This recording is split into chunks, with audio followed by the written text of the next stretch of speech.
আল্লাহ তাদের আয়োজন কবুল করুক, তাদেরকে কবুল করুক, তাদেরকে বিপদ মুক্ত রাখো কোরআনের পক্ষে, তাদেরকে হায়াত বাড়িয়ে দেখ। সকলে বলুন আমিন। বাবারা ভাইয়েরা, কষ্ট হইতাছে আপনাদের? আমরা ভাগ্যবান যারা আমরা আখিরি নবীর উম্মত, আমরা ভাগ্যবান যারা এই রমজানের রোজা রেখেছি। ঈসা আলাইহিস সালাম জিগায়, বাবা এখানে পাথরের ভিতরে থাইকা আল্লাহর জিকির করলেন আর আপনি বেহেশতি ফল খাইলেন, আপনি তো বড় বুজুর্গ দেখা যায়।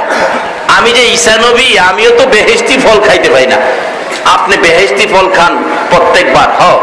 আচ্ছা বাবা, আপনি এখানে কত বছর যাবত এই বুজুর্গি হাসিল করছেন, বয়স কত হইছে? ওই পাথরের ভিতরের বুড়া লোকটা বলতেছে, বাবা আজ পর্যন্ত আমার 400 বছর হইছে এই বুজুর্গিতে আছে। ঈসা আলাইহিস সালাম বললেন, আহ কি ভাগ্য আপনার, এত বড় বুজুর্গি আপনি হাসিল করেছেন, 400 বছর যাবত এইভাবে খাইতেছেন, কি আশ্চর্য। আশ্চর্য হলেন ঈসা আলাইহিস সালাম। ওই বুড়া লোকটা বলে, বাবা ঈসা নবী আশ্চর্য হইও না, এটা বেশি একটা আশ্চর্যের কথা না, এমন একজন নবী আসতেছে যিনি আখিরি নবী, শেষ নবী। বাবারে আমার আর কি আশ্চর্য দেখছো, আমি 400 বছরে কি বুজুর্গি হাসিল করছি, আখিরি নবী যে আইতেছে, আখিরি নবীর উম্মত যারা হবে তাদেরকে আল্লাহ পাক এমন কিছু রাত্র দিবেন, এর মধ্যে একটা রাত্র লাইলাতুল মুবারাকা, শবে বরাতের রাত্র। ওই এক রাত্রের ইবাদতের বিনিময় ওই নবীর উম্মতের আমি বুড়ার 400 বছরের বুজুর্গির চাইতে আরো বেশি বুজুর্গি আরারে দিয়া দিব। সেই নবীর উম্মত হইতে কি আপনারা রাজি আছেন? উম্মত হইতে গেলে কিছু জিনিস ছাড়তে হইব, কিছু জিনিস ধরতে হইব, কিছু জিনিস ছাড়তে হইব, কিছু জিনিস ধরতে হইব। কি ছাড়বেন কি ধরবেন আইতাছি সামনে, আপনাদের কষ্ট হইতাছে না তো? আসলে রমজান মাস সারাদিন রোজা রাখেন, না খায়া না কিছু খান, মাশাআল্লাহ। আমাদের এলাকায় এক ভদ্রলোক কয়, বাবারে আমি তো সারাদিন রোজা রাখি, কিছু খায় না, মাঝে মাঝে 1-2টা সিগারেট খায়। আচ্ছা 1-2টা সিগারেট খাইলে কি রোজা হবে? আসতেছি সামনে, আমরা রমজান পাইছি, কি যে রমজান, আল্লাহু আকবার। রমজান লেখতে প্রথম অক্ষরটা কি লাগে বলুন? র। আল্লাহু আকবার। রমজানের রর মধ্যে যে বরকতের বাজেট করেছে, রমজানের রহমতের বাজেট কিয়ামত পর্যন্ত মানুষ খাইতে পারবে, শেষ হবে না। আজকে আমরা তো বুঝি না, হুজুর ছোট্ট একটা রর মধ্যে এত বড় বাজেট কিভাবে হয়? যদি কিভাবে হয় আপনাকে বুঝাইতে হয়, লন আমরা একটু বুঝি। এখানে জনাব মাননীয় মেয়র সাহেব আছেন, এই পুরা চকরিয়া পৌরসভাটা ছোট্ট একটা কাগজের মেফের মধ্যে আছে না? পুরা পৌরসভাটা ছোট্ট একটা কাগজের মেফের মধ্যে। এটুকুন কাগজের মধ্যে যদি এত বড় পৌরসভা থাকতারে, কি এত বড় পৌরসভা যদি একটু কাগজের মধ্যে ঢুকাইতে পারে, আমার আল্লাহ কয় আমিও রমজানের রর ভিতরে এত রহমত ঢুকাইছি, কিয়ামত পর্যন্ত চলবে। জোরে জোরে বলুন সুবহানাল্লাহ। কিন্তু বাইর করতে হবে তো খুইজা, কিভাবে বাইর করব? আসুন সামনে যাইতেছি। বলতেছিলাম আপনারা ভাগ্যবান যারা রমজানের রোজা রাখছেন। রমজানের কি রাখছেন বলুন? খায়া না খায়া। আবার কিছু লোক আছে রমজানের রোজা রাখা সারাদিন এমনি তো না খায়া রোজা রাখে। আবার দেখেন আল্লাহ পাকের খেলা, তারাবি নামাজ দিছে, না খায়া রোজা একই তো কষ্ট, আরো দিছে তারাবি। কত রাকাত পড়তে হয়? 20 রাকাত। 2-4 রাকাত দিত বলে রমজানের রোজা রাখে, না খাইয়া কষ্ট করে একটু কমায়া দেয়, এমনি তো কষ্ট রোজা না খায়া, আরো দিছে তারাবি 20 রাকাত। প্রশ্ন আসতে পারে, হুজুর কেন দিল? আসলে এটা দেওয়ার কারণ আছে। কারণটা হলো আমার নবী যখন উম্মতের ব্যথায় কাঁদতো, আমার আল্লাহ কথা দিছে, বন্ধু আমি তোমার উম্মতকে বেহেশত দিব। কিন্তু বেহেশত দিতে গেলে কিভাবে দিব? একটা সাইজ করে তো নিতেই গো। সাইজ করার জন্য আল্লাহ পাক 20 রাকাত তারাবি সাথে সেট করছে। কেন? রম শব্দের অর্থ হলো পুড়ে যাওয়া। পুড়ে যাওয়া। রম শব্দের অর্থ পুড়ে যাওয়া। এটা হেই পুরানা ফুইরা লাকড়ি ছাই হয়ে যাবেন সেই পুরানা। কিছু জিনিস আছে পুড়লেও দামি হয়, আগুনে পোড়ার পরে কি হয়? দামি হয়। যেমন স্বর্ণ, স্বর্ণ আগুনে দিয়া পুইরা অলংকার বানায়। আল্লাহ কয় আমি রম শব্দের আগুনে পুইরা আমি আখিরি নবীর উম্মতের জান্নাতি বানাই।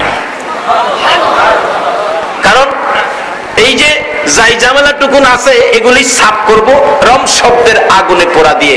তার বাস্তব আমি বোঝানোর জন্য অনেক সময় বলি, অনেক জায়গায় সনের ঘর বাঁধে, সন দিয়ে ঘর, ঘর বাঁধলে দুই পাশে দুইটা বাঁশ দেয়। এই বাঁশগুলিরে আপনারা কি করেন? জি, এই যে লম্বা দুইটা বাঁশ, ফাইর, ফাইর, এই তো ফাইর, আমাদের এদিকে ফাইরই কয়, সাথে সাথে মারুল কয়। দুইটা বাঁশ দিতে হয় সোজা, কিন্তু মিস্ত্রি দুইটা বাঁশ কাইটে আনছে আঁকা বাঁকা। মালিক বলতেছে বেটা এটা সোজা বাঁশের দরকার ছিল, এই ফাইরে দিতে গেলে সোজা বাঁশ লাগে, তুই বেটা আঁকা বাঁকা বাঁশ আনছস, এটা দিয়ে হবে? মিস্ত্রিকে চাচা আপনি চিন্তা করেন না, এটা সোজা করবো কিভাবে? কিছু বনকুটা দেন, তারপরে আগুনের ব্যবস্থা করেন। বনকুটার মধ্যে মিস্ত্রি আগুন দিয়ে যে জায়গাটা বাঁকা একটু সেকা দেয়, সেকা দেয় কিন্তু বাঁশটা পোড়ার জন্য না, এটারে কি করার জন্য? মাশাআল্লাহ, এই তো বুঝে ফেলছেন, সোজা করার জন্য। এই জায়গাটা বাঁকাটারে একটু সেকা দিয়া গাছের মধ্যে লাগাইয়া ধাক্কা দেয়, সোজা হয়ে যায়। এইভাবে সোজা করতে করতে গোড়া পর্যন্ত গেছে। বাঁশের গোড়াটা তো সাধারণত মোটা থাকে, এটা ধাক্কা দিলে সোজা হয়, আবার সাইরা দিলে বেঁকে যায়। মালিক কয় বেটা আগেই তো ছিলাম এই বাঁশ দিয়ে হবে না। কয় চাচা আপনি চিন্তা করেন না, এটা দিয়ে হবে। অবশেষে এই গোড়ার দিক দিয়ে আগুনের ছেকা দিয়ে বলতেছে চাচা এটা যখন সাইরা দিলে আবার বেঁকা যা, 15-20 মণ ওজনের পাথর আছে? কহ আছে তো, দুইটা পাথর দেন। গোড়াটা ভালো করে সেকা দিয়া চাপা দিয়া পাথরটা 20 মণ ওজনের পাথর দিয়ে বলছে চাচা আজকার ধরেন না, কালকা সকালে দেখবেন একবারে সোজা মারুল হয়ে যাইব, বাঁশের একবারে পায়ের হয়ে যাইব, সোজা ব্যবহার করার মতো উপযুক্ত হয়ে যাইব, আপনি চিন্তা করেন না। পরের দিন সকালে ঠিকই পাথরের চাপা খুইলা দেহে একবারে সোজা মারুল হয়ে গেছে। আল্লাহ কয় বন্ধু তোমার সাথে কথা দিছি তোমার উম্মত বেহেশতে নিব, রম শব্দের আগুনে সেকা দিলাম, 11 মাসের আঁকা বাঁকা যদি সোজা না হয়, আমি এই রমজানের রোজার সাথে সাথে এই সোজা করার জন্য 20 রাকাত তারাবি নামাজের চাপা মাইরা দিলাম। আমি তোমার উম্মতের জান্নাতে যাওয়ার উপযুক্ত করে দিলাম। আইতাছে সামনে, পাইছেন রহমতের নবী, পাইছেন উত্তম উম্মতের ঘোষণা, পাইছেন শবে বরাত এই নবীর উম্মত হওয়ার পরে, পাইছেন রমজান। আল্লাহু আকবার বলুন। রমজানের কত বরকত! রমজানের চাঁদ উদিত হওয়ার সাথে সাথে জান্নাতের দরজাগুলি খোলা, জাহান্নামের দরজাগুলি বন্ধ। শয়তানকে জিনজিল দিয়ে বাইদা আবদ্ধ করে রাখছে যাতে আমরা শয়তানি কাজ করতে না পারি, শয়তান যাতে আমাদেরকে ইবাদত থেকে দূরে সরে নিতে না পারে। কারণ রমজানের চাঁদ কত বরকত! আল্লাহু আকবার বলুন। যত বড় অপরাধী হোক রমজান মাসে রোজা রাখার জন্য সেহরি খাইলেন, কালকে রোজা রাখবেন, প্রথম রোজাটা রাইখা ইফতার নিয়ে বসছেন, ইফতারি মুখে দেওয়ার আগে আল্লাহ জিগায় ও ফেরেশতারা আমার বান্দারা সারাদিন না খাইয়া রোজা রাখছে, তোরা জিগা আমার বান্দা কি চায়, এখনো কিছু খায় না, জিগা কি চায়, কি দাবি দাওয়া আছে। আমি আল্লাহ কথা দিলাম তাদের সব দাবি পুরা করব।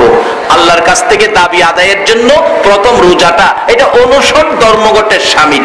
আমাদের দেশের কিছু লোকের আছে না, সরকারের কাছ থেকে দাবি দাওয়া আদায়ের জন্য দেখবেন সমস্ত আন্দোলন শেষ, এরপরে লাস্ট একটা আন্দোলন করে অনুসরণ ধর্মঘট। হ্যাঁ খায় না, না খাইয়া প্রেস ক্লাবের সামনে পত্রিকা বিছাইয়া হইয়া থাকে দাবি না মানলে মইরা যামু, খাইতাম না। কিন্তু ক ঠিক খাইতো না, দেখেন পানির বোতল সাথে লইয়াই বয়, আর সিগারেটের ফেক বুক পকেটের মধ্যে থাকে। আবার দেখবেন হুইয়া হুইয়া বাদামলারে ডাহে, বাদামলা এদিকে আয়, কয় না খাইয়া মইরা যামু, পানি খায়, বাদাম খায়, সিগারেট খায়। এই জন্য দাবি তারাবিও পুরাপুরি আদায় হয় না। আচ্ছা আমরা যারা রোজা রাখছি কেউ কি রোজা রাইখা বাদাম খাইছি, পানি খাইছি, সিগারেট খাইছি? আল্লাহ কয় ও ফেরেশতারা দেখ আমার বান্দারা সারাদিন না খাইয়া ইফতার নিয়ে বসছে, জিগা তাদের কোনো দাবি দেওয়া আছে কিনা, আমি আল্লাহ আজকে তাদের সব দাবি পুরা করে দেব। ফেরেশতারা কয় প্রভু গো তারা তো কিছু কয় না, শুধু চুপচাপ বসে রয়েছে, কিছু কয় না। আল্লাহ কয় তাহলে তোরা সাক্ষী থাক, কিছু যখন কয় না কইতেও হবে না। এই রমজানের রোজাটা রাখার কারণে আমি আল্লাহ তাদের জীবনে যা গুনাহ ছিল সবগুলি গুনাহ একটা রোজার বিনিময়ে আমি মাফ করে দিলাম। এবার পরের দিন রোজা রাখছেন, ফেরেশতারা জিগায় আল্লাহ কালকে তো মাফ করে দিবেন, আজকেও তো রোজা রাখছে, আজকে রোজার বিনিময় কি দিবেন? আল্লাহ বলেন আজকে রোজার বিনিময় তোমরা চাইছো, জি কালকে তো আপনি মাফ করছেন, আজকে আমরা চাই, তাদেরকে কি দিবেন? সারা দিন কিছু খায় না।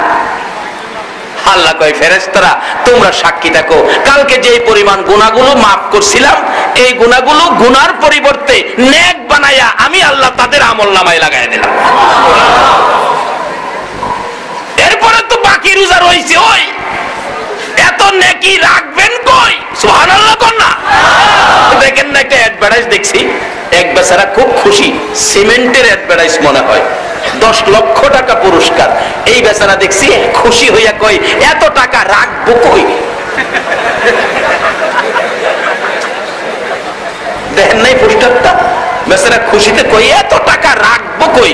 ও আখিরি নবীর উম্মত তোমাদের জন্য এত নেকির বাজেট, তোমরা নেকি রাখবা কই যদি নবীর উম্মত হইতে পারো? এই নবীর উম্মত হইতে আপনারা রাজি আছেন নি? তাইলে কিছু জিনিস ছাড়তে হইব, কিছু জিনিস ধরতে হইব। কিছু জিনিস ছাড়বেন, আজকে বেশি বলবো না, দুইটা জিনিস ছাড়বেন, একটা হলো সুদ আর একটা হলো ঘুষ। সুদ আর ঘুষ সোনার বাংলায় আসেনি? তাইলে আমরা আখিরি নবীর উম্মত হওয়ার জন্য সুদ ছাড়বো, ঘুষ ছাড়বো, দুইটা জিনিস ছাড়বো। ধরবো একটা জিনিস, বেশি কইলাম না, ধরবো কয়টা জিনিস? সেই একটা জিনিস ধরবো, সেটা হলো জামাতের সহিত নামাজ। জামাতের সহিত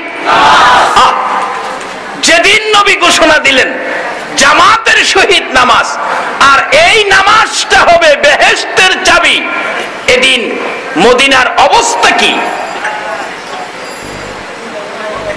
বাবারা কষ্ট হইতেছে আপনাদের? অবস্থা কি মদিনার? যেদিন ঘোষণা হলো জামাতের সহিত নামাজ, আর এই নামাজ হবে বেহেশতের চাবি, এ ওয়াজ শুনে সাহাবীরা আনন্দে আত্মহারা, দৌড়াদৌড়ি লেগে গেছে। কি পাইলাম আজকে? আমরা বেহেশতের চাবি পাইলাম। কি ব্যাপার? কি সমস্যা হইতেছে নাকি?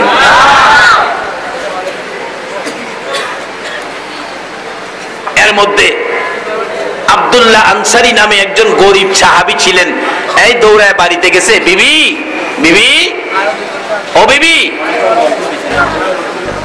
খবর পাইছো আজকে মসজিদের নববীতে কি ঘোষণা হয়েছে? নামাজ বেহেশতের চাবি রাসূল বলেছে। বলুন মদিনার মহিলারাও রাসূলের কথার গুরুত্ব দিতেন কিনা? অনেক দিনের মহিলারা রাসূলের কথার কোনো গুরুত্ব দেয় না, বিদায় মহিলাদের দাম বাড়লো না কমলো? মাগো তোমাদের মতো মহিলারা রাসূলের কথার কত গুরুত্ব দিয়েছেন, আর তোমাদের ইজ্জত কত ছিল। বাড়িতে যে রাখতেছে আব্দুল্লাহ আনসারী নামে সাহাবীটা, বিবি বিবি গো রাসূল আজকে কি ঘোষণা দিয়েছে শুনেছো? নামাজ নাকি বেহেশতের চাবি, এই বেহেশতের চাবি কি তুমি রোজগার করবে? বিবি বলেন স্বামী আল্লাহর কসম এই কথা যদি রাসূল বলে থাকে এক ওয়াক্ত নামাজ আমি আর ছাড়বো না। স্বামী কিভাবে নামাজ পড়বো? স্ত্রী দুইটা চোখের পানি ছেড়ে দিলেন। স্বামী আমরা যে গরিব মানুষ, বাবা গরিবের দল। আব্দুল্লাহ আনসারীর বিবি কান্দে, স্বামী গো আমরা গরিব মানুষ। এত গরিব ছিলেন তাদের জীবনী লেখে, দুইজনে মিলে স্বামী স্ত্রী মিলে মানুষ মেলে যাওয়ার মতো দুইজনে মিলে মাত্র একটা কাপড় ছিল। দুইজনে মিলে মাত্র 1 কাপড়। আচ্ছা, এরকম গরিব কি আমরা বাংলাদেশে ওখানে আছে? যারা রিক্সা চালায় তাদের ঘরেও যেয়ে দেখবেন সুকেস ভর্তি কাপড়। বিবেক, এক কাপড়ে নামাজ পড়তে হবে রাসূল বলেছে। বলুন, রাসূলকে যারা ভালোবাসে রাসূলের কথা তারা মানে কিনা? যারা ভালোবাসে নবীর জীবনী খুলুন। আমার নবী যুদ্ধের ময়দানে রওনা হয়েছে, ঘোষণা হয়েছে মহিলারা বেপরদা হতে পারবে না, মহিলারা যুদ্ধে যাইতে পারবে না। ঘোষণা হওয়ার পর আমার নবী মদিনার ঘটনা বলছি, যুদ্ধে রওনা হয়েছে। একটা মহিলা নবীর দিকে তাকাইয়া তাকাইয়া কান্দে, মাবুদ হো, সোনার নবী, নূরের নবী যুদ্ধের ময়দানে যাচ্ছে গো, এই সুন্দর চেহারায় কেউ নিয়ে আবার আঘাত করে, কাফের বেঈমানেরা তীর মারবে, আমার নবী ক্ষত বিক্ষত হবে, রক্তাক্ত হবে, আমি সহ্য করতে পারবো না। কিন্তু কি করব, মহিলারা যুদ্ধে যাওয়া নিষেধ, আমি যাইতেও পারতেছি না। কিতাব লেখে ওই মহিলা 6 মাসের একটা বাচ্চা ছেলে কোলে লইয়া আমার নবীর সামনে যাইয়া দাঁড়াইয়া কাঁদতেছে, ইয়া রাসূলুল্লাহ যুদ্ধে যাবেন? হ, আমার এই ছেলেটাকে যুদ্ধের ময়দানে নিয়ে যান। আমার নবী প্রশ্ন করে, মাগো এই 6 মাসের ছেলে যুদ্ধে নিলে কি লাভ হবে? বাবা কারা গো? ও নবীর উম্মতেরা, এই রাত্র আরামের ঘুম হারাম করে নবীর পক্ষে কারা বসে আছো? আমার মন বলে তোমাদের পক্ষে আমার নবী ফুলসিরাতের ঘাটে বসে থাকো। কে গো আরামের বিছনা হারাম করে ওই নবীর মায়ায় বসে আছো? বিছনার চিন্তা করলা না? এই নবীর পক্ষে ওই মদিনার মহিলাটা দৌড়ে যাইয়া 6 মাসের ছেলেটা এইভাবে দিয়ে হাঁটতেছে, ইয়া রাসূলুল্লাহ আমার ছেলেটা কোলে করে যুদ্ধের ময়দানে নিয়ে যান। আমার নবী বলেন, মা গো এই ছেলেটা কি যুদ্ধ করতে পারবে? না না পারবে না। তীর মারতে পারবে? না না পারবে না। তাহলে নিলে কি লাভ হবে? মেয়েটা কাঁদতেছে, হুজুর তীর মারতে পারবে না, যুদ্ধ করতে পারবে না, কিন্তু আমার যে মন মানে না আপনার গায়ে কেউ আঘাত করে। নবী গো আমার ছেলেটা কি কোলে করে নিয়ে যান গো নবী, যুদ্ধের ময়দানে কোন কাফের বেঈমান যদি আপনার নবীর দিকে লক্ষ্য করে তীর মারে গো নবী, ওই তীরগুলো আপনার গায়ে লাগার আগে আগে গো আমার 6 মাসের ছেলেটা তীরের সামনে তুলে ধরে রাখবে। কাফেরদের তীরের আঘাতে আমার 6 মাসের ছেলেটার জীবন চলে যাবে, জিহ্বা বাহির হয়ে যাবে, কলিজা ছিদ্র হয়ে যাবে। আমি মায়ের কোনো দুঃখ থাকবে না, আমার রাসূলের গায়ে যেন কোনো আঘাত না লাগে। কি ভালোবাসতেন তারা! যেমন ভালোবাসতেন এমন নবীর কথাও তারা মানতেন। কি কথা? কি আব্দুল্লাহ আনসারীর বিবি কয়, মদিনার ঘটনা বলছি, স্বামী 1 কাপড়েই 2 জনে নামাজ পড়বো, 1 কাপড়েই 2 জনে নামাজ পড়বো। ও মা বোনেরা, চকরিয়ার মা বোনেরা, তোমার সুকেশ ভর্তি কাপড়, 1 ওয়াক্ত নামাজ পড়ো না, আর 1 কাপড়ে 5 ওয়াক্ত নামাজ পড়ে। আল্লাহু আকবার বলো। প্রথম কাতারে শরীক হইতে পারে না, পিছনে যায়, পিছনের কাতারে শরীক হয়। নবীজি ইমামতি করে সালাম ফিরাইলে আবার আব্দুল্লাহ আনসারী পিছন থেকে দৌড় মারে, বাড়িতে যাইয়া কাপড় খুলে বিবিকে দেয়, বিবি নামাজ পড়ে, আব্দুল্লাহ আনসারী গর্তের ভিতরে বসে থাকে। মুসল্লিরা এই নিয়ে আনাগোনা করতেছেন, আব্দুল্লাহ আনসারী কি নামাজ পড়ে দৌড়ায় আসে দৌড়ায় যায়, ব্যাপারটা কি বুঝতেছি না। রাসূল বলেন, তোমরা আনাগোনা করবে না। আব্দুল্লাহ আনসারীর ঘটনাটা কি আমি নবী তালাশ করব, আমি নিজে তদন্ত করে দেখব ঘটনাটা কি। এটা ইসলাম, কারো সমালোচনা যাবেন না, কারোরই আনাগোনা করবেন না। কোন জিনিস যদি চোখে বাজে এটা তদন্ত করে দেখবেন ঘটনাটা কি, তাহলে সমাধান হবে। আর যদি তা না করেন বিশৃঙ্খলা হবে। মুসলমান কি বিশৃঙ্খলার জাতি না সমাধানের জাতি? আমরা শুধু বাংলাদেশে নয়, শুধু চকরিয়া নয়, আমাদের আচার আচরণ সমাধানের দিকে যাব। সমস্ত পৃথিবীর বিজাতিদেরকে প্রমাণ করে দিব মুসলমান সমাধানের জাতি, বিশৃঙ্খলার জাতি নয়। নবী এই আদর্শ, এই শিক্ষা দিয়ে গেলেন। নবীজি আব্দুল্লাহ আনসারীর বাড়ির দিকে যাইতেছে, সুবহানাল্লাহ বলুন। রহমতের নবী কারো বাড়িতে গেলে আপনারা খুশি হবেন না বেজার হবেন? এই নবীকে দেখার জন্য বাহির থেকে ডাকতেছেন, আসসালামু আলাইকুম আব্দুল্লাহ আনসারী। নবীর আদর্শ, কারো বাড়িতে যাবেন আগে সালাম দেবেন, ঘরের দরজায় দাঁড়ায়া, চট করে ভিতরে ঢুকবেন না। আর আমাদের তো অভ্যাস হলো সালাম টালাম নাই, ভিতরে ঢুকো। নিজের ঘরে ঢুকলেও কাশি দিয়ে ঢুকতে হবে, কারণ আপনার স্ত্রী আছে, আপনার মেয়ে আছে, আপনার মা আছে, তারা তো ঘরের ভিতরে একটু কাপড়ের বেআব্রুও থাকতে পারে। এই জন্য আপনি নিজের ঘরে ঢুকবেন, নিজে কাশি দিবেন, সালাম দিবেন, ডাক দিবেন, সতর্ক করে ঢুকবেন। আর অহন্ত এই চরিত্র আমাদের নাই। আব্দুল্লাহ আনসারী বলে নবীজি সালাম দিলেন প্রথম, আসসালামু আলাইকুম আব্দুল্লাহ আনসারী। 3 বার সালাম দিলেন, জবাব নাই। নিয়ম হলো 3 বার সালামের জবাব না আসলে আপনি ঘরে ঢুকবেন না, ফিরে চলে আসবেন। এই বলে ঘরে বুঝি কেউ নাই। আর বর্তমান সময়ে 3 বার সালাম দিয়ে যদি কোনো শব্দ না পায়, সঙ্গের জনকে বলে, কিরে মালিক সাহেব, ভাই কি বাড়িতে নাই? লগেরটা আবার কই, ভাই যখন বাড়িতে না, লও ভাবিরে দেখা যায়। আসেনি এই চরিত্র? এটা ইসলাম না।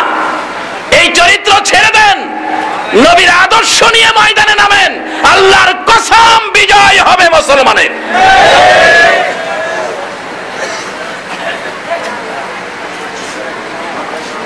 নবীজি 3 বার সালাম দিলেন, জবাব নাই।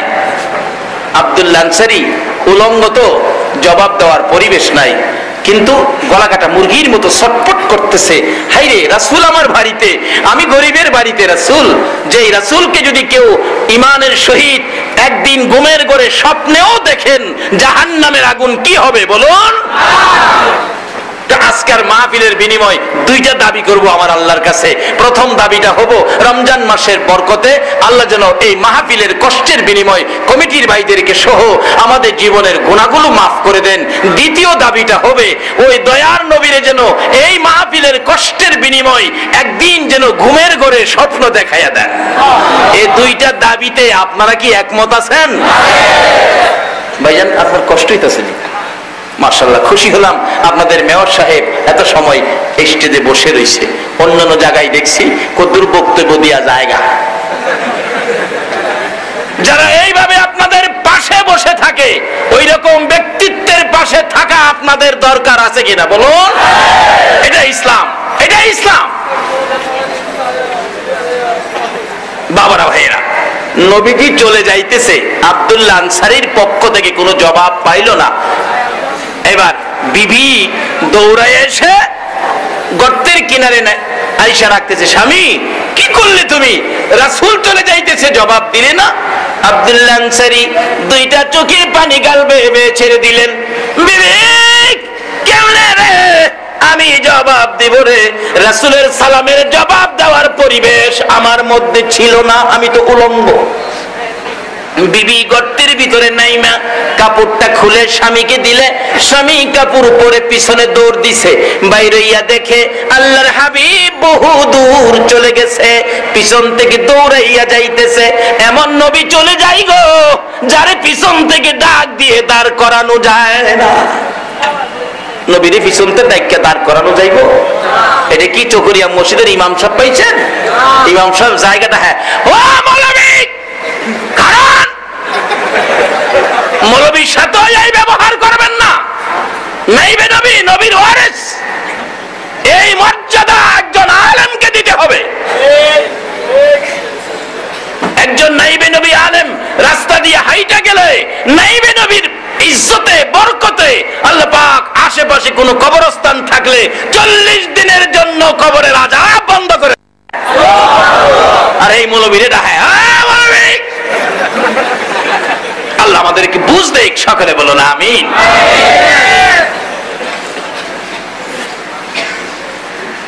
বাবারা কষ্ট হইতেছে আপনাদের? ডাকতেছে, কি করব? নবী তো চলে যাইতেছে। কিতাব লেখে আব্দুল্লাহ আনসারী পিছন থেকে দৌড় মারছে, দৌড়ে যাইয়া নবীর পিছনে। ডাক তো দেওয়া যায় না, যেই নবী ঘুমাইলে জিবরাইল পর্যন্ত ডাক দেওয়ার সাহস নাই। যেই নবী ঘুমাইলে জিবরাইল পর্যন্ত নবীর গায়ে ধরে ধাক্কা দেওয়ার ক্ষমতা নাই। সেই নবী চলে যায়, আমি কিভাবে ডাক দিব, কিভাবে দাঁড় করাবো? কিতাব লেখে আব্দুল্লাহ আনসারী পিছনে যাইয়া পায়ের আওয়াজ বড় করে মারতেছে। পায়ের আওয়াজ ধাপ ধাপ করে বাড়তেছে। আমার নবী পিছনে তাকাইলে আব্দুল্লাহ আনসারী ডাকে, হুজুর আমি আব্দুল্লাহ আনসারী, ওয়া আলাইকুম সালাম। ওই যে সালাম দিয়েছিলেন আমি জবাব দিলাম। আমার নবী মুস্কি মুস্কি হাসে, আব্দুল্লাহ আনসারী রে সালাম দিলাম কখন রে, জবাব দিলে কখন? হুজুর হুজুর গো, যেদিন যেই সময় যেই মুহূর্তে আপনি আমাকে সালাম দিয়েছিলেন আমি এমন এক পরিবেশে ছিলাম গো নবী, রাসূলের সালামের জবাব দেওয়ার পরিবেশ ছিল না। বলো কি কি হয়েছিল তোমার? হুজুর একটু অসুবিধা ছিল। হুজুর কেন আসছিলেন, ঘটনা কি বলুন? রে আব্দুল্লাহ আনসারী, মসজিদের নববীতে তুমি দৌড়ায় যাও জামাতে নামাজ পড়তে, আবার দৌড়ায় আসো। জি হুজুর, কারণটা? আব্দুল্লাহ আনসারী দুইটা চোখের পানি ছেড়ে দিছে। ইয়া রাসূলুল্লাহ, কারণটা হলো যেদিন আপনি বলেছিলেন জামাতের সহিত নামাজ পড়তে হবে, নামাজ বেহেশতের চাবি হয়ে যাইবে, ওই দিন থেকে আমি আর আমার বিবি দুইজনে মিলে নামাজ পড়ি। আল্লাহর কসম আপনার কথা মানি, আমরা নামাজ ছাড়ি না। নবী গো, বড় দুঃখের বিষয়, দুইজনে মিলে নামাজ পড়তে যাইয়া দৌড়াদৌড়ি করতে হয়। কারণটা হলো হুজুর দুইজনে মিলে ব্যবহার করার মতো আমাদের ঘরের মধ্যে মাত্র একটা কাপড় আছে গো নবী, একটা কাপড়ে দুইজনে মিলে নামাজ পড়ি, বিদায় দৌড়াদৌড়ি করতে হয়। আর সহ্য কি বলো তুমি, এক কাপড়ে দুইজনে কিভাবে নামাজ পড়ো? হুজুর মসজিদে নববীতে যখন জামাতের সময় হয় আমি আব্দুল্লাহ আনসারী ঘরের ভিতরে গর্ত করেছি, বিবিকে উলঙ্গ করে গর্তের ভিতরে বসাইয়া এই কাপড়টা পরে দৌড়াইয়া জামাতে শরীক হই। জামাত শেষ হলে দৌড়াইয়া বাড়িতে এসে কাপড়টা খুলে বিবিকে দেই, আমি উলঙ্গ হইয়া গর্তে বসে থাকি। হুজুর যে সময় আপনি আমাকে সালাম দেন গো, আমি আব্দুল্লাহ আনসারী উলঙ্গ ছিলাম, জবাব দিতে পারি নাই, মাফ করে দিয়েন। আমার নবী চোখের পানি ছেড়ে দিলেন, আব্দুল্লাহ আনসারী রে এইভাবে নামাজ পড়ো দুইজনে মিলে এক কাপড়ে, আসো আমি দেখবো গর্তটা শরীয়ত সম্মত কিনা। দরজা খুলে দিলে আমার নবী বাহির থেকে দাঁড়াইয়া দেখে গর্তটা এত গভীর ছিল, ভিতরে মানুষ আছে কিনা বোঝা যায় না, মেয়ে না পুরুষ ধরা যায় না। আমার নবী বাহির থেকে ঘোষণা দিলেন, আব্দুল্লাহ আনসারী রে আমি নবী বলে দিলাম তোদের জান্নাতের চাবি রোজগার হইয়া গেছে। আরে মোমেন সবাই মিলে নামাজ পড়িতে, বলুন আরে মোমেন সবাই মিলে নামাজ পড়িতে, নামাজেতে খুদার দিদার ভাগ্যে জুটিবে।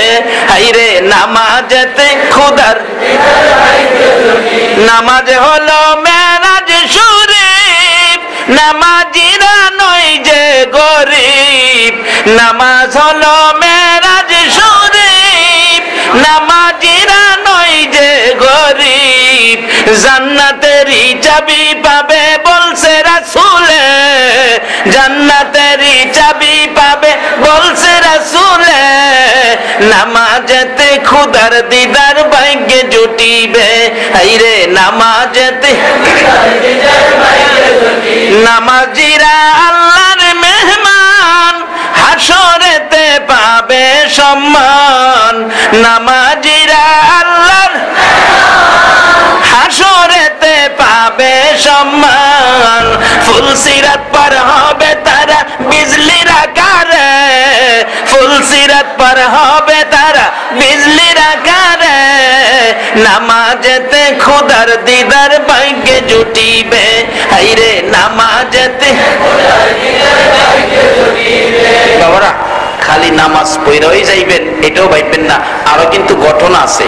কমু কমু এই রমজান মাস, যে রমজানে বসে আছেন, রমজানের চাঁদ উদিত হইছে, হইবে নামাজ, আমার নবী জুমার নামাজের খুতবা দিবেন, মিম্বরে উঠতেছেন খুতবা দেওয়ার জন্য। মসজিদের 3টা সিঁড়ির মিম্বর আছে না, দেখছেন নি? নানতাস করে কইতেছেন।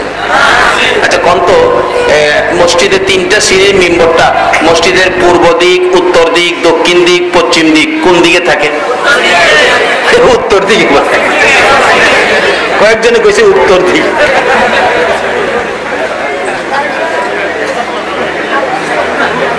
যা কোন আর কি একটা, আসলে এটা কোন দিকে থাকে? হ্যাঁ শিখেন, কোন দিকে? যদি বিশ্বাস না হয় এই শুক্রবারে মসজিদে গিয়ে দেখেন। কই গিয়া দেখবেন?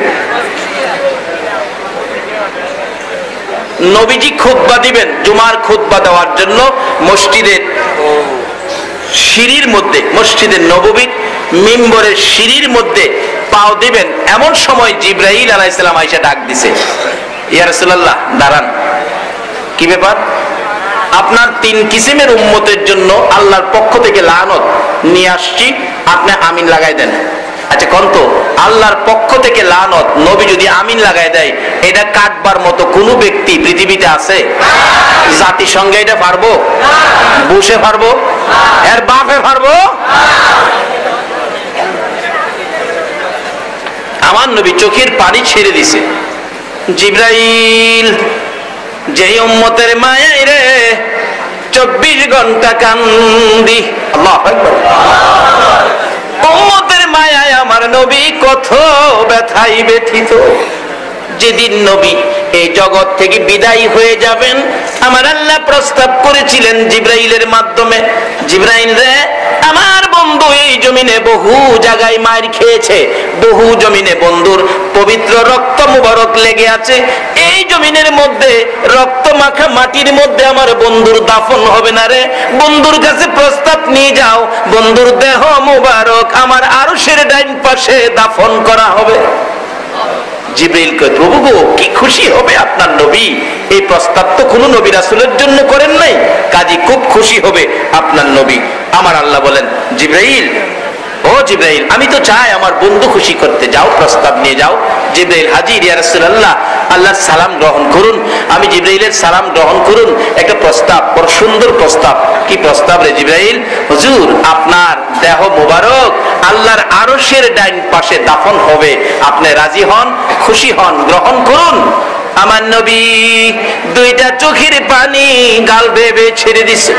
জিবরাইল বলেন, আশ্চর্য হলাম, এত সুন্দর প্রস্তাব শুনে চোখের পানি ছেড়ে দিলেন, খুশি হলেন না, কারণ কি, ঘটনা কি? আমার নবী ডাকে, জিবরাইল, ও জিবরাইল, শুনো রে, আমি কোন ব্যথায় চোখের পানি ছেড়ে দিলাম। আমার দাফন যদি আল্লাহর আরশের ডান পাশে হয়, আমি জানতে চাই রে, আমার গুনাহগার উম্মতের দাফন কই হবে? জিবরাইল বলেন, ইয়া রাসূলুল্লাহ, আপনার উম্মতের দাফন এই জমিনের মধ্যে হবে। আমার নবী কান্দে, জিবরাইল রে, না না, এই প্রস্তাব আমি রাখতে পারবো না রে জিবরাইল, আমার উম্মতেরা এই জমিনে থাকবে, আমি নবী আরশে থাকতে পারবো না। আমার পক্ষ থেকে একটা প্রস্তাব আমার প্রভুর দরবারে তুলে ধরো, আমার উম্মতেরা যদি এই জমিনে থাকে রে, আমি নবী আরশে যাব না, আমি আমার তামাম পৃথিবীর উম্মতের ব্যথা বুকে লইয়া রে আমি সোনার মদিনার মাটিতে থাকবো। বলুন, নবী এখনো সোনার মদিনার মাটিতে আছে কিনা? আপনাদেরকে ছেড়ে আরশে যায় না। আজকে সেই নবীর আদর্শ নাই। কতজনের আদর্শ বাড়ি করে ঢুকাইলেন, চাচার ছবি, চাচির ছবি দিয়ে ঘর বাইরে রাখছে, নবীর আদর্শের কোনো একটা স্মৃতি ঘরে নাই।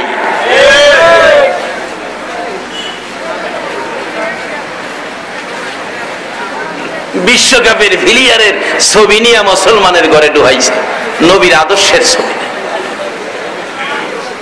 আল্লাহ কয়, তোর লজ্জা করে না বিশ্বকাপের ভিলিয়ার এর ছবি ঘরে ঢুকাইছস? আর তোরা যে বিশ্ব নবীর উম্মত, তোদের প্রত্যেকের স্মৃতি আমি প্রত্যেক নবী রাসূলের ঘরে ঝুলাইয়া রাখছি। আখিরি নবীর উম্মতের স্মৃতি, তোমরা বিশ্ব নবীর উম্মত, তোমরা সেই নবীর দিকে যাও, সেই নবীর আদর্শের দিকে যাও। বলতেছিলাম, সেই নবীর আদর্শে গেলে আমাদের লাভ হবে না লস হবে? এবার জিবরাইল প্রশ্ন করেন, ইয়া রাসূলুল্লাহ, আরশে যাবেন না, মদিনায় পড়ে থাকবেন, এতে কি লাভ হবে উম্মতের পাশে শুয়ে থাকলে? আমার নবী ডাকে, জিবরাইল রে, উম্মতের ব্যথা তুই বুঝবি না রে জিবরাইল, আমি নবী আরশে যাব না, আমি আমার উম্মত লইয়া সোনার মদিনার মাটিতে পড়ে থাকবো, তাতে কি লাভ হবে গো? জিবরাইল ডাকতেছে।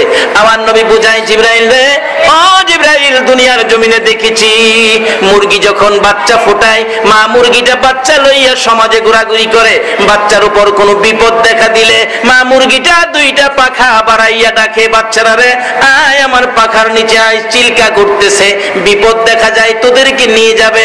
মা ডাকতে থাকলে বাচ্চাগুলো দৌড়াইয়া মায়ের ডাকে পাখার ভিতরে ঢুকে মা সান্ত্বনা দেয়, আর ভয় পাইস না, আমার জীবন থাকতে একটা বাচ্চারও ক্ষতি হতে দিব না।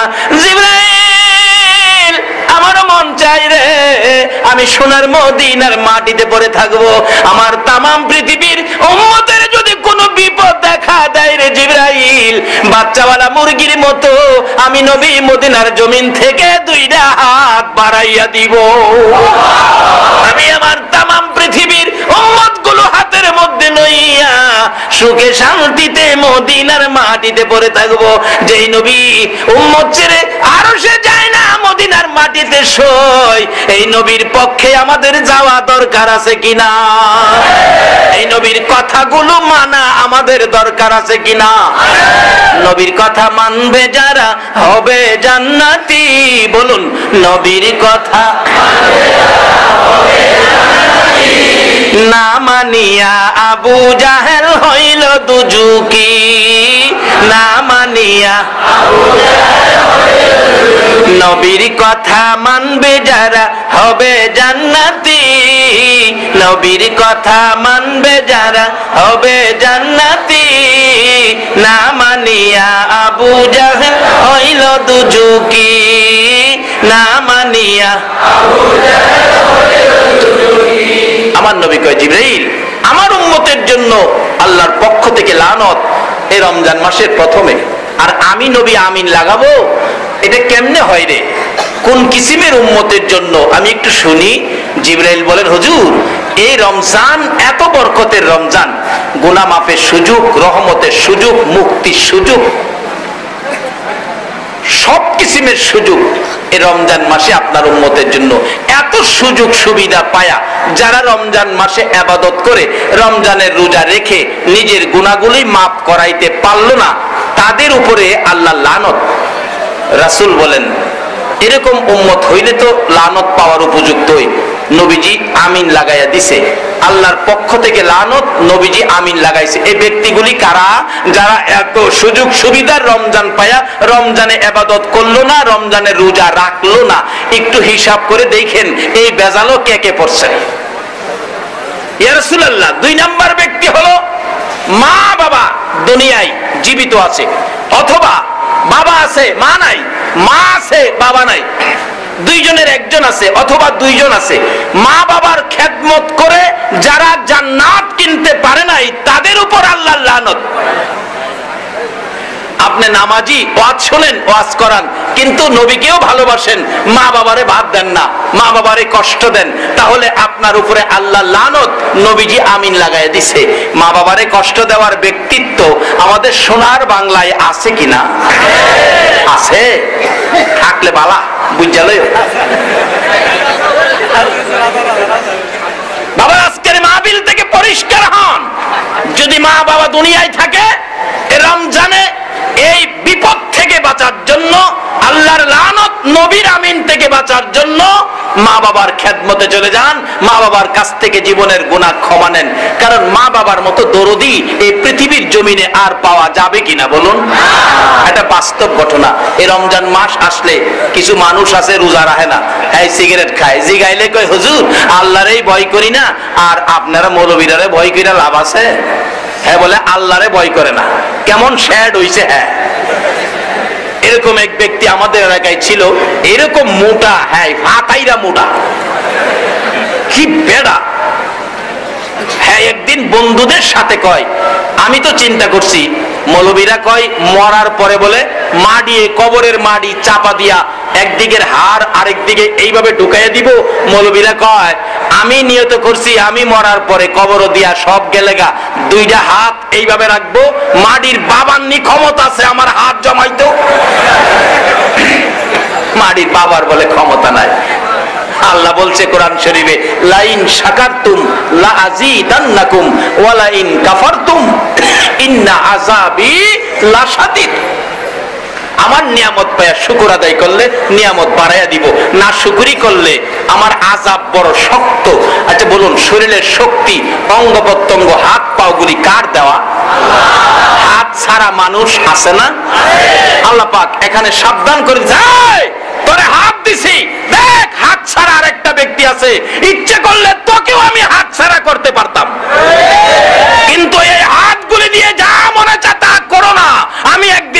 হিসাব নেব।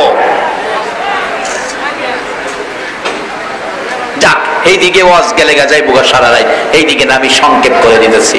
বেটা কয় হাত বলে এইভাবে ছড়ায় রাখবো, কবরও গিয়ে মাটির বাবারও ক্ষমতা নাই জমাইতো। আল্লাহ কয় অতিরিক্ত করছস, তরে আর ছাড়া যায় না। এই ঠাট্টা মস্কারি করে বাড়িতে গেছে, সন্ধ্যার দিকে জ্বর আই পড়ছে, প্রচন্ড জ্বর।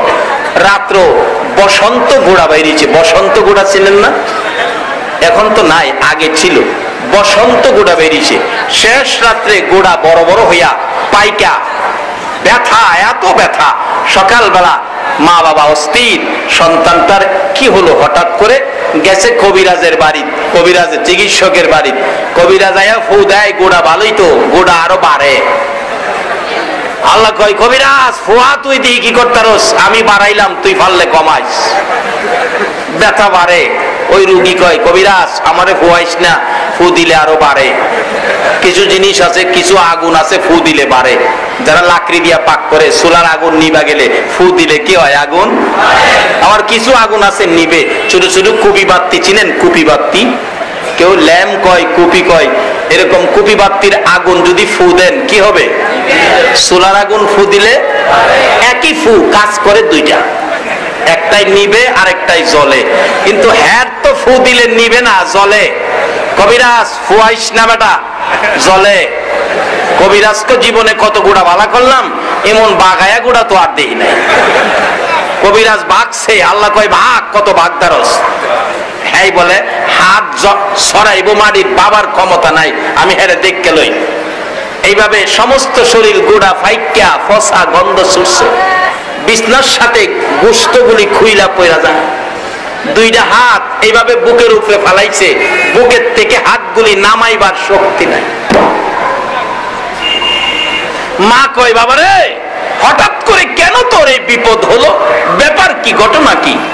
এবার ছেলেটা চোখের পানি ছেড়ে দিছে। মা গো, আমি বলছিলাম কবরে গেলে মাটিয়ে চিপা দিব, মৌলবীরা কয়। আমি বলছিলাম দুইটা হাত এইভাবে ছড়াইয়া রাখবো, মাটির বাবারও ক্ষমতা নাই। কবরে গিয়া এইভাবে হাত ছড়ামু, দুনিয়াতে তো বুকের থেকে হাতটা নামাইতে পারি না। মা, এই অপরাধটুকুন আমি করছিলাম। বাবা এখন কি করতে পারি?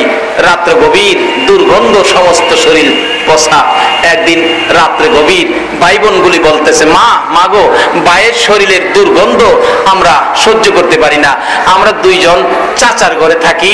যাও যাও যাও বাবা, তোমরা চাচার ঘরে থাকো।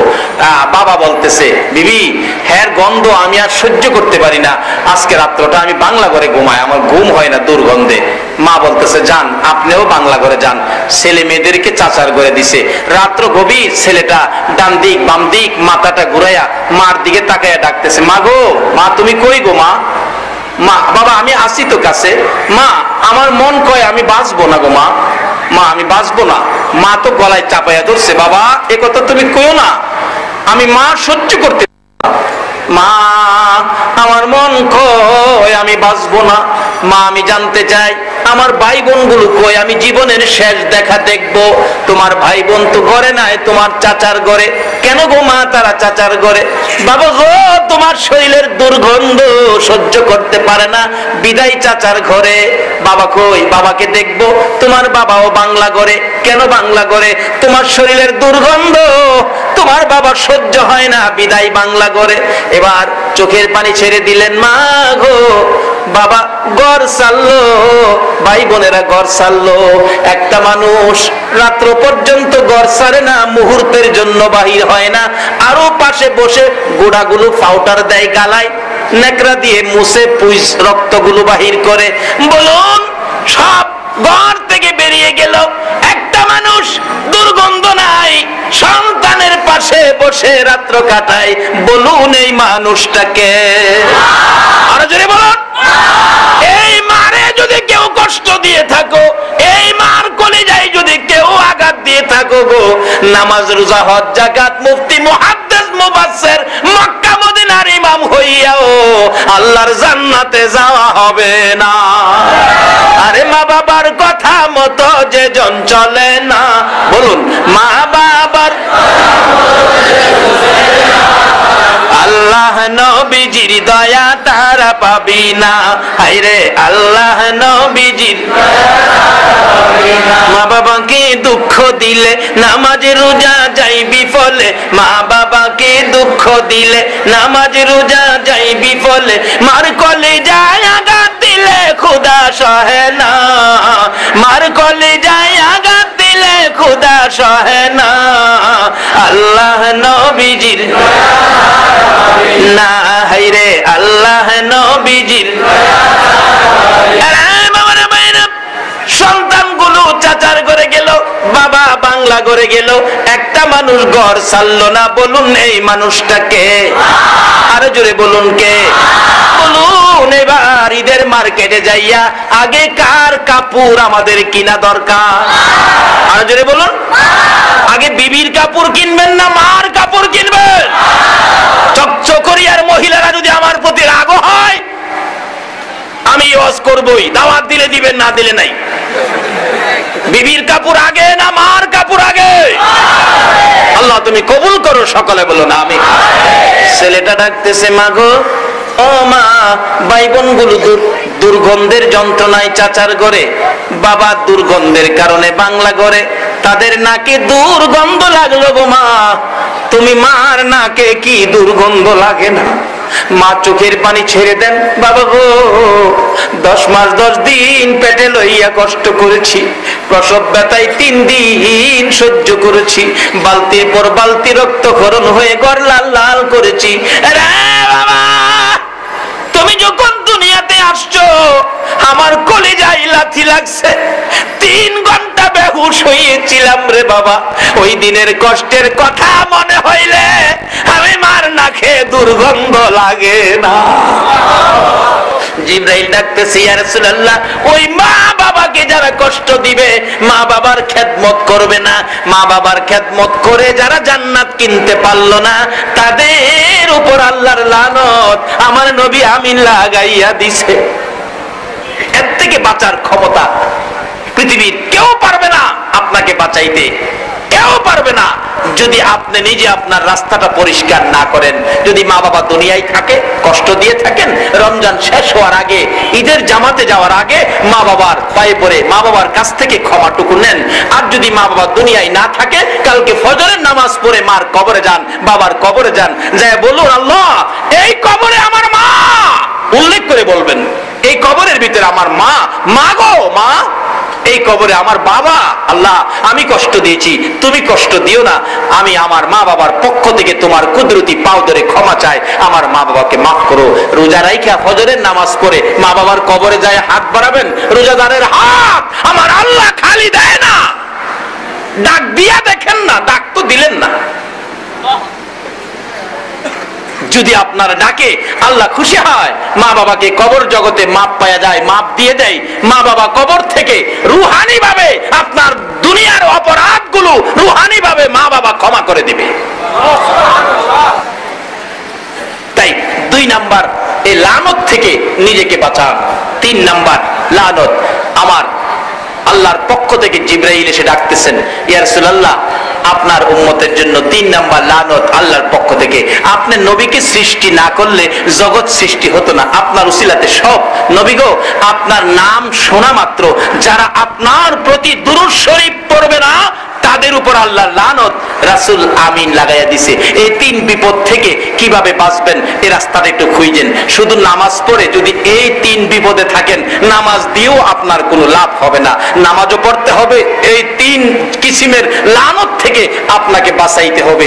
যদি বাঁচাইতে পারেন, আপনার বাজেট কি? আমি শেষ দিকে আসছি, লম্বা হয়ে গেছে আলোচনা, কারণ আবার সেহরি খাইতে হবে।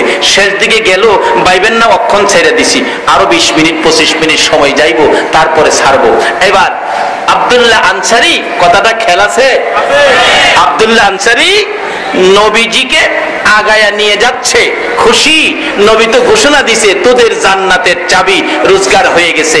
যাইতে যাইতে যাইতে যাইতে রাস্তার কিনারে, বড় রাস্তা, মেইন রাস্তায় উঠাইয়া দিবেন, তো এটা সুন্নত, আগায়া দেওয়াটা সুন্নত।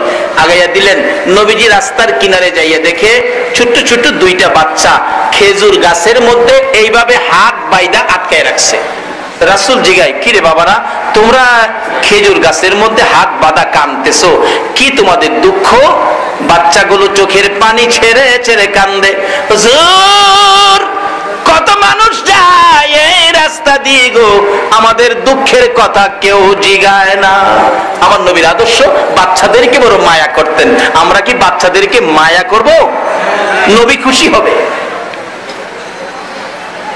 যদি হিন্দুদের বাচ্চাও হয়, আমরা এরপরও বাচ্চাদেরকে নবী আদর করতেন, বিদায় আমরা তাদেরকে কি করব? হোক না সেই হিন্দু, বানাইছে তো আল্লাহ, আমরা কি করব? বাচ্চা বলে তাকে। আচ্ছা, একটা বাচ্চা ছেলেকে যদি মসজিদের ইমাম সাহেব হুজুর হিন্দুর ছেলেকে আদর করে, ডাক দেয়, কাছে এনে মাথায় হাত বোলায়, মা দেখলে খুশি হবে না বেজার হবে? মা কি বলবে? হায় আমার হুজুর না, আমার বাচ্চারে, আমরা হিন্দু মানুষ, তারপরও কত আদর করে। একদিন দেখবেন তার স্বামীর সাথে পরামর্শ করবে, লো আমরা মুসলমান হয়ে যাই, মুসলমান ধর্মটা কত সুন্দর, দেখছো? হ্যাঁ, মুসলমান হইয়া আমরা হিন্দু ধর্মের বাচ্চাদেরকে কত মায়া করে, আর মুসলমান হইলে জানি আরো কত মায়া করতো।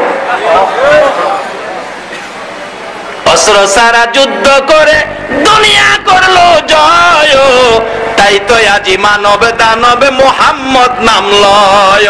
আমার নবীর যুদ্ধটা ছিল ভালোবাসার যুদ্ধ, ভ্রাতৃত্বের যুদ্ধ, মহব্বতের যুদ্ধ, বন্ধুত্বের যুদ্ধ, হাতিয়ারের যুদ্ধ নয়। বিজাতিরা পর্যন্ত নবীর আদর্শ দেখে দলে দলে মুসলমান হয়ে যাইত। আসুন আমরা সেই নবীর আদর্শ নিয়ে আবার ময়দানে চলে যাই। আমার নবী জিজ্ঞেস করেন, বাবারা তোমাদের এই কষ্ট, এই অসুবিধা, এইভাবে দুঃখ কষ্ট ব্যাপারটা কি? হুজুর, কত মানুষ যায়, কেউ জিগায় না। তোমাদের বাবার নাম কি? হুজুর, আমাদের বাবা হলেন ওই যে আপনার পাশে দাঁড়ানো, হাত তো বাঁধা, মুখে ইশারা করে আপনার পাশে দাঁড়ানো আব্দুল্লাহ আনসারী। আমার নবী জিগায়, আব্দুল্লাহ আনসারী রে, এই বাচ্চাগুলোর এই অবস্থা কেন, কষ্ট দুঃখ কেন? আব্দুল্লাহ আনসারী চোখের পানি ছেড়ে দিয়ে কান্দে, কথা কয় না। রে আব্দুল্লাহ আনসারী, কাঁদলি রে, কথা বললি না? ছেলেদেরকে জিজ্ঞেস করেন, বাবারা তোমরা বলো কি অসুবিধা? বাচ্চাগুলো কান্দে আর বলে, হুজুর আমার বাবা এত গরিব মানুষ, আমার বাবা আব্দুল্লাহ আনসারী আজকে 5টা 6টা দিন পার হয়ে গেছে গো নবী, আমাদের চুলায় আগুন জ্বলে না, না খাইয়া থাকতে থাকতে কষ্ট সহ্য হয় না। বিদায় আমরা দুই ভাই হাঁটতে হাঁটতে এই গাছের গোড়ায় এসে দেখি কিছু খেজুর গাছের নিচে পড়ে আছে। গাছটার মালিক হলো ইহুদি। খেজুরগুলো পেটের খিদার যন্ত্রণায় আমরা টুকায়া টুকায়া খাইলাম। খাওয়ার অপরাধে ইহুদি গাছের মালিক আমরা দুই ভাইয়ের গাছের সাথে বাইদা রাখছে। নবী গো, আমার বাবা গাছ থেকে ছুড়াইয়া নেয় না। আমার নবী একটা দৌড় মারছে, মসজিদে নববীর বারিন্দায় দাঁড়ায়া কান্দে। সাহাবীরা জড়ো হয়ে গেছে, রাসূল কান্দে রে, আয় রাসূলের চোখের পানি মুছবো। আল্লাহু আকবার বলো। আজকে কারা গো রাসূলের চোখের পানি মুছতে পারো? কে আজকের মাহফিলের আয়োজন করেছো? কার টাকায় মাহফিল দাঁড় হয়ে গেছে? এবার আব্দুল্লাহ আনসারীর এই কষ্ট দুঃখ দেখে নবী মসজিদে নববীতে কান্দে। চারদিক জড়ো হয়ে গেছেন সাহাবীরা। হযরতে ওমর ফারুক রাদিয়াল্লাহু তাআলা তরবারি নিয়ে হাজির। হুজুর বলুন, কে আপনার চোখের পানি বের করেছে? আমি এখন তাকে দ্বিখণ্ডিত করে দিব। আমার নবী বললেন, রে ওমর, আজকের চোখের পানি তরবারি দিয়ে বন্ধ করতে পারবি না। দৌড়ে আসছে ওসমান গনি, দৌড়ে আসছে আবু বকর সিদ্দিক। সকলেই বলতেছে, হুজুর বলুন কিসের বিনিময়ে চোখের পানি বন্ধ করতে পারবো? আমার নবী হযরতে উসমান গনির দিকে দুইটা হাত বাড়াইয়া ডাকে, আরে উসমান গনি আয়, আমি তোর দিকে তাকাইয়া রইছি। উসমান গনি সামনে দাঁড়াইছে। হুজুর বলুন কি দিয়ে চোখের পানি মুছতে পারি? উসমান গনি রে, তুমি পারবে রে ইহুদির বাড়ির খেজুর গাছটা আমারে কিনা দিতে? ওই গাছটা যদি আমারে কিনা দিতে পারো, আমার চোখের পানি মুছে যাবে। একটা দৌড় দিয়ে ইহুদির খেজুর গাছের গোড়ায় দাঁড়াইলেন উসমান গনি। ইহুদি বাড়িতে আছো, এই গাছটা বিক্রি করে দাও। বাড়ির গাছ কেন বিক্রি করব? রে ইহুদি, আমার রাসূল কান্দে রে, এর বিনিময় যা চাবি তাই পাবি, তাই নাকি? তাহলে তোমার 100 খেজুর গাছের একটা বাগান আছে, এটা যদি আমারে দাও, একটা গাছ আমি তোমারে দিব। উসমান গনি একটা চিৎকার মারলেন, রে ইহুদি, মাত্র 100 গাছ চাইছস? আমার রাসূল কান্দে এই গাছের জন্য। আজকে যদি আমি উসমান গনি সম্পত্তি চাইতে, রাসূল খুশি করার জন্য আমি সব করে দিয়ে দিতাম। রাসূলের জন্য তাদের কত প্রেম, কত ভালোবাসা ছিলেন। নবী খুশি করবেন, নবী খুশি করার কিছু কাজ আমাদের করা দরকার আছে কিনা? শুধু দুনিয়ায় থাকা অবস্থায় নয়, নবীজি রওজা পাকে শুয়ে আছেন, রওজা পাকে পর্যন্ত খুশি করতে পারবেন একটা কাজ যদি করেন, সেই কাজটা হলো জামাতের শহীদ নামাজ। কিসের শহীদ নামাজ? সবাই বলো। আমি শেষ কথায় চলে আসছি। এই নামাজ দিয়ে নবীকে রওজা পাকের ভিতরেও খুশি করা যায় কিভাবে, আমি বাস্তবতায় যাচ্ছি। এবার ওসমান গনি 100 গাছের বিনিময়ে একটা গাছের দলিল লইয়া নবীর হাতে তুলে দিলেন। আমার নবী দলিল সহ গাছের গোড়ায় এসে বাচ্চাদের হাতের বানগুলো খুলতেছিলেন। আমার নবী হাতের বান খুলে, বাচ্চারা কান্দে, হুজুর খুইলেন না, আবার ইহুদি এসে আমাদের হাতে বান দিবে। আমার নবী ডাকে, রে বাচ্চারা, না না, রাসূল যার হাতের বান খুলবে রে, এই হাতে কোথাও আর বান দিবে না। রাসূল যার হাতের বান খুলে দিবে, দুনিয়া ও আখিরাতে কোথাও এই হাতে আর বাদ পড়বে না। এইভাবে বিপদকামী লোকদের পাশেও আমার নবী দাঁড়াইতেন। আপনারা কি এই রমজানের ঈদে আশেপাশে খোঁজ নিছেন? কে টাকার অভাবে ঈদের কাপড় কিনতে পারে নাই? অসম্পদশালী ব্যক্তিরা যদি এইভাবে আশপাশি গরিবদের খোঁজ নিতে পারেন, কাপড় কিনতে পারে নাই টাকার অভাবে, একটা কাপড় কিনে দেবেন, কাল কিয়ামতে হাসর হবে আমার রাসূলের সঙ্গে। এটা ইসলাম। বাবার আসুন আমরা পুরাপুরি ভাবে ইসলামে ঢুকি। শুধু নামাজের নামে ইসলাম নয়, সামাজিক অনেক দায় দায়িত্ব আছে, এগুলি আমাদের আদায় করতে হবে। যাই হোক, নবীকে খুশি করব, দুনিয়াতে থাকতেও নবীকে খুশি, নবী রওজা পাকে শুয়ে আছে তারপরও খুশি করতে পারবেন, এটাই আমার শেষ কথা। সেটা খুশি করার সিস্টেম হলো জামাতে শহীদ নামাজ। তার বাস্তব হযরত ওমর ফারুক রাদিয়াল্লাহু তাআলা আনহুর জীবনী। ওমর রাষ্ট্রপতি, প্রেসিডেন্ট, রাষ্ট্রপতি হইয়া মসজিদে নববীর ইমামতি করে। আমাদের তত্ত্বাবধায়ক সরকার পার্বণী চকরিয়া মসজিদের ইমামতি করত, অহন তো তারা আর দেখি না।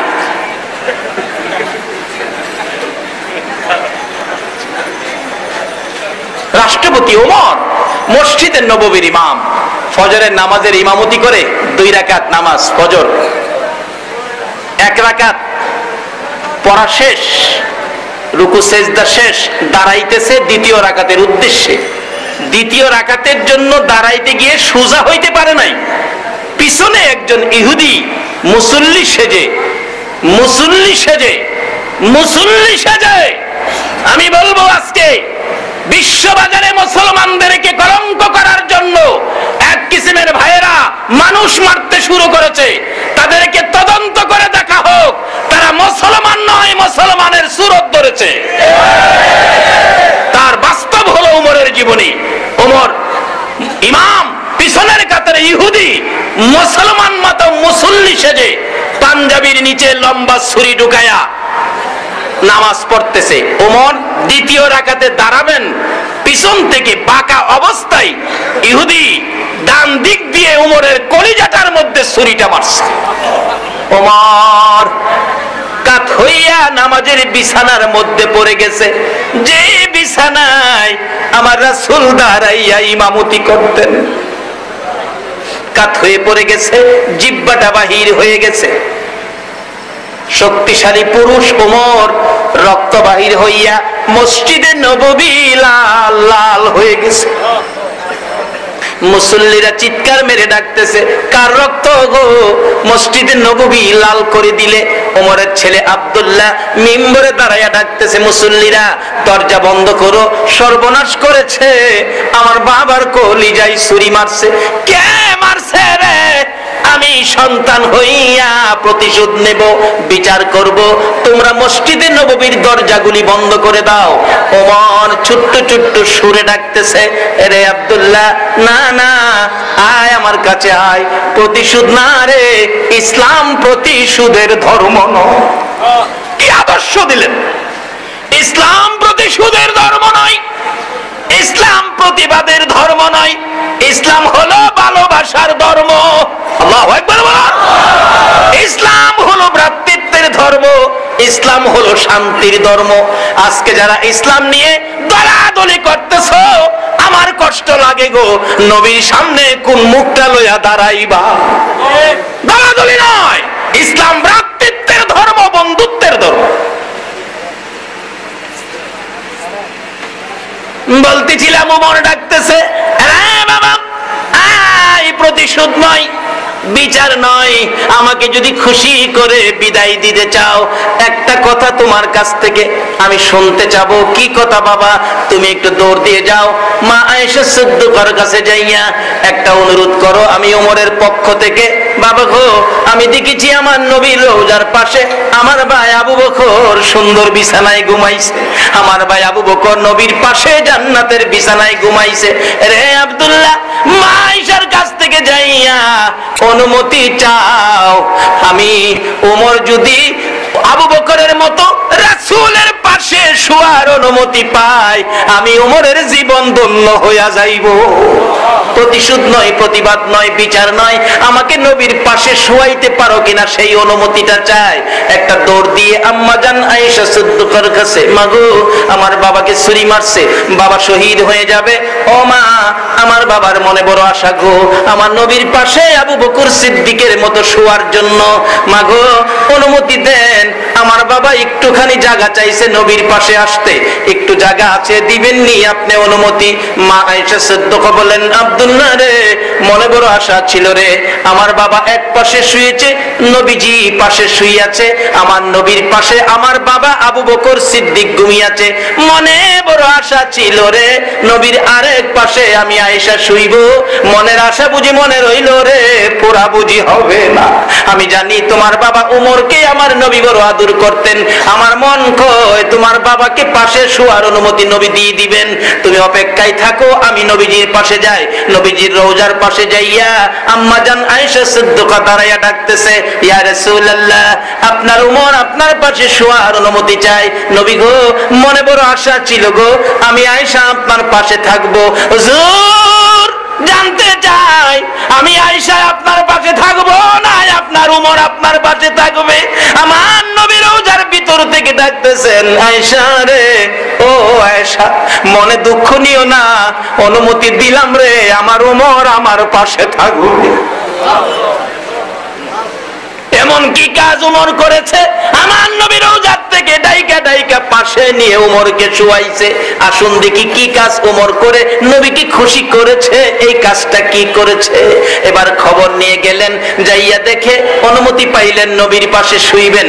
যাইয়া দেখে উমর জ্ঞান হারা হয়ে গেছে, চোখ খুলে না, কথা বলে না, কিতাব লেখে হযরতে আলী রাদিয়াল্লাহু তাআলা উমরের মুখ বরাবর বসে চোখের পানি ছাড়তেছে। ভাই উমর, চোখটা খুলো, দুইটা কথা কও, আমার মনটা শান্তি করব। এবার যখন খবর দিলেন, বাবা গো, ও বাবা, মা আয়েশা সিদ্দিকা নবীজির কাছ থেকে অনুমতি নিয়েছে, আপনি নবীর পাশে শুইবেন। এই কথা শুনে উমর দুইটা চোখ খুলে চোখের পানি জর্জর করে ছেড়ে দিলেন। হযরতে আলী বলতেছেন, এই ভাই উমর, বিদায় মুহূর্ত তোমার, বিদায় মুহূর্তে তোমার কাছ থেকে আমি আলী নসিহতপূর্ণ, উপদেশপূর্ণ দুইটা কথা আমি তোমার কাছ থেকে শুনতে চাই। হযরতে উমর ডাকতেছে, আলী, আলী রে, আমার কাছ থেকে উপদেশপূর্ণ কথা শোনার আগে আমি তোমার কাছ থেকে একটা কথা শুনতে চাই রে আলী। কি কথা শুনতে চাও ভাই ওমর? রে আলী, আমি নবী খুশি, আল্লাহ খুশির জন্য জামাতের সহিত নামাজে ইমামতি করে নামাজ পড়াইতেছিলাম। আলী রে, একটা রাকাত নামাজ পড়াইলাম, দ্বিতীয় রাকাত নামাজ আমার আদায় হলো না রে আলী, আমাকে ছুরি মারছে, আমি তো এখন বিদায় মুহূর্ত। আমি জানতে চাই, একটা রাকাত নামাজ আমার বাকি রয়েছে রে আলী, আমার কানে কানে বলে দে, এখন ফজরের নামাজের সময় আসেনি, বাকি নামাজ আমি আদায় করতে পারবো নি। এই আমল ব্যতীত আমার রাসূলের কাছে যাওয়া যায় না। বাবা, বাবারা, ভাইয়ের, আসুন আমরা রমজান মাসে ইবাদত করব, নবীর উম্মত হব, জামাতের সহিত নামাজ পড়ব, নবীজি ভালোবাসা আমাদেরকে দিবেন। আসুন আল্লাহকে পাইতে গেলে নবীর আদর্শ নিয়ে আমরা সামনে বাড়ি। আমাদের ভাগ্য ভালো, আমরা যারা আখিরি নবীর উম্মত, সব আমাদের জন্য বাজে। আমরা শেষ শর্ত হলো আমানু দুখুলু ফিস-সিলমি কাফা, পুরোপুরি ভাবে ইসলামে যদি আমরা ঢুকতে পারি আমরা সবগুলি বাজেট পাবো। আল্লাহ আমাদের সকলকে ইসলাম বুঝে শুনে ইসলামে ঢোকার তৌফিক দান করুক। খাস করে আজকের এই পিকআপ মিনি ট্রাক শ্রমিক ইউনিয়ন কর্তৃক আয়োজিত মালিক ভাইদের সহযোগিতায় আজকের এই আয়োজন আল্লাহ কবুল করো। কিয়ামত পর্যন্ত এই অনুষ্ঠানটা আল্লাহ যেন কায়েম রাখেন। একে উসিলা করে চকরিয়ার জমিনে আল্লাহ যেন সুখ শান্তির ফায়সালা করেন, হিংসা বিদ্বেষ মারামারি কাটাকাটি ধাক্কাধাক্কি দূর করে রহমত বরকতের ভাগী করেন। সকলে বলুন আমিন।